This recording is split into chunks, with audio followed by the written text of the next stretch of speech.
Jody hit us up, and they say Miami will be a top 10 team this upcoming season. My assumption is we're just saying Miami touches the top 10 at any point during the year.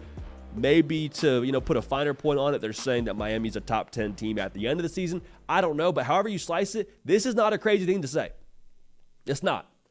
And I think the thing that needs to be addressed ahead of this segment is there's going to be a lot of people that will have a comment on this unpopular take. There's a reason why, they feel like it's unpopular as they submit it, because there's a lot of people that will talk about college football walking backwards, like walking into the future with their back face to it. They just want to talk about what happened previously, with no gauge, of course, for the idea of improvement and potential and what could happen. They just want to talk about, oh, we hear this all the time with Miami. Oh, well, they never do this. They never do that. Notice those same people will be very quick to point to the game where Miami should have taken a knee against Georgia Tech.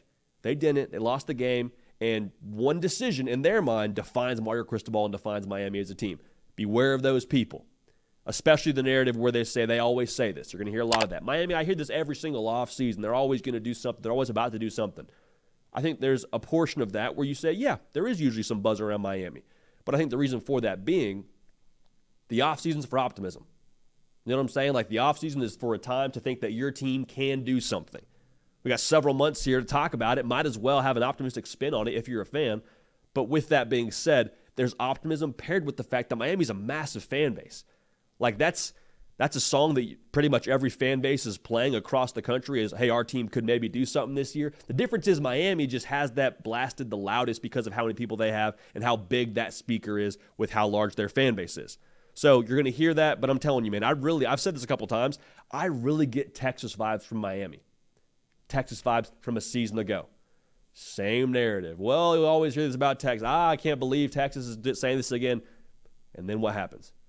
Texas puts it together in their third year under a proven commodity as a coach with a returning talented quarterback, and they go win the conference and make the college football playoff. Now, obviously, if Miami does that, they check that box of being a top 10 team. But the reason why I think this is very possible is because Miami's schedule, in a lot of ways, is going to allow for that to be a possibility. Game one, you're at Florida. Again, I've kind of got a little bit of a what the heck is about to happen feel to it because it's in the swamp. If it was a neutral site, I probably would say Miami's favored by 4.5 plus. After that, though, they should have the roster advantage in every single game until they get to October 19th at Louisville. And the beautiful part about this here, they get a bye right before they go to Louisville. Now, the game against Virginia Tech, if it was in Blacksburg, maybe you feel a little bit more uneasy about it, but I'm telling you, man, the roster should be better than Florida A&M, Ball State, at USF, even Virginia Tech with all the production they bring back. They got to go to Cal, but I'm telling you, that bye right before the game at Louisville should serve them well. And the tough stretch there is that 2-game stretch at Louisville, then right into Florida State. Beautiful part about it, though, you get to play Florida State at the crib. Now, a lot of the naysayers going to yell and say, hey, well, is Hard Rock really a home field advantage? One, if they're playing well, I think you'll see a little bit more of a home field advantage. The second part of it is you'd much rather play that game at Hard Rock than you would in Tallahassee, because there is a very real home field advantage in Tallahassee. So you kind of walk that thing out, okay, so Florida State, Louisville, there's no Clemson on the schedule. There's a lot of question marks across the schedule, period, if you're the ACC. Like, it's kind of a question mark for most teams in that conference. If they go and split Florida State and Louisville, and they win the games they're supposed to win from a roster perspective, 11-1, you're a top 10 team.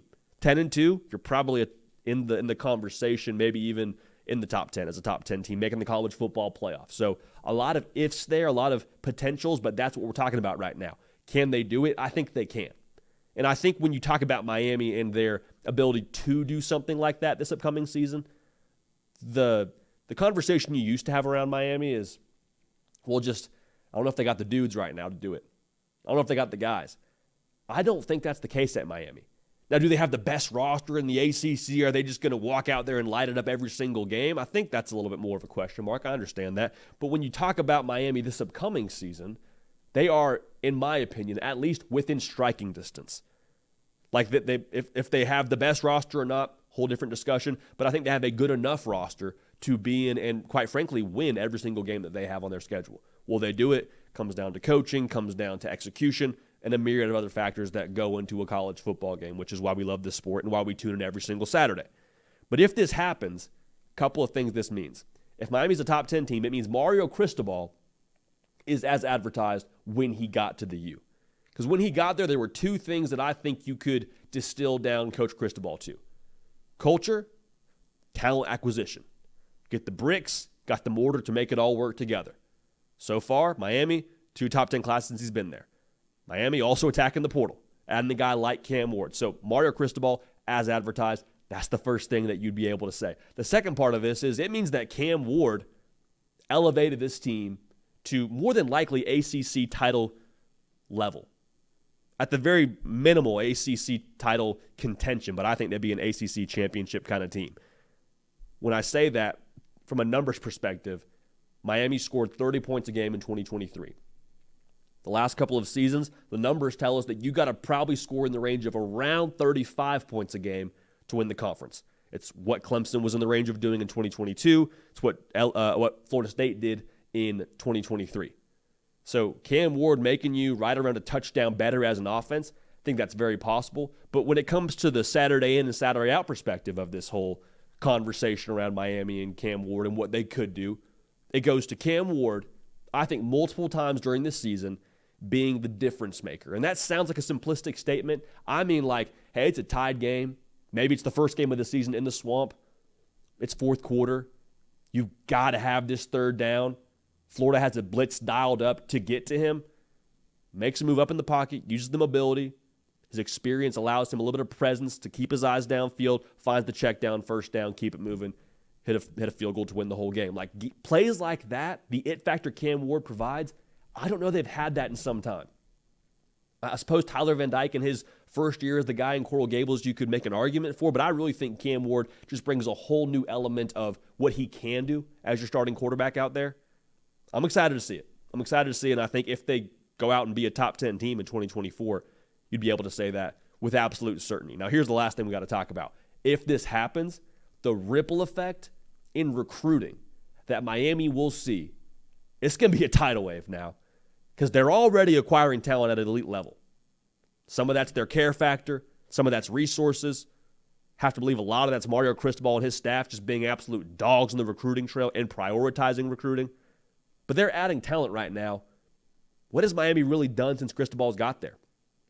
5-7 and 7-5, and you're still adding top 10 classes? What happens when they start winning?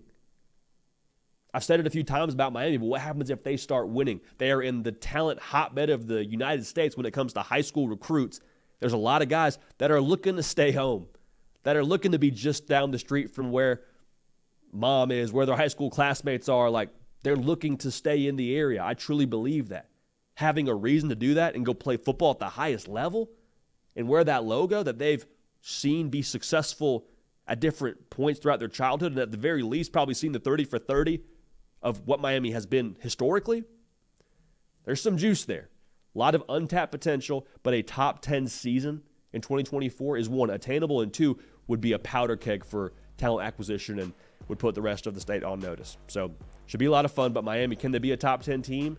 Jody, I don't think that unpopular take deserves the smoke that you may or may not be getting in your respective group chat, but we appreciate you bringing it to the table. Hey, y'all, thanks so much for watching. Subscribe to the channel here to make sure you don't miss an episode of The Hard Count. Also, be sure to check out other videos on the On3 YouTube channel.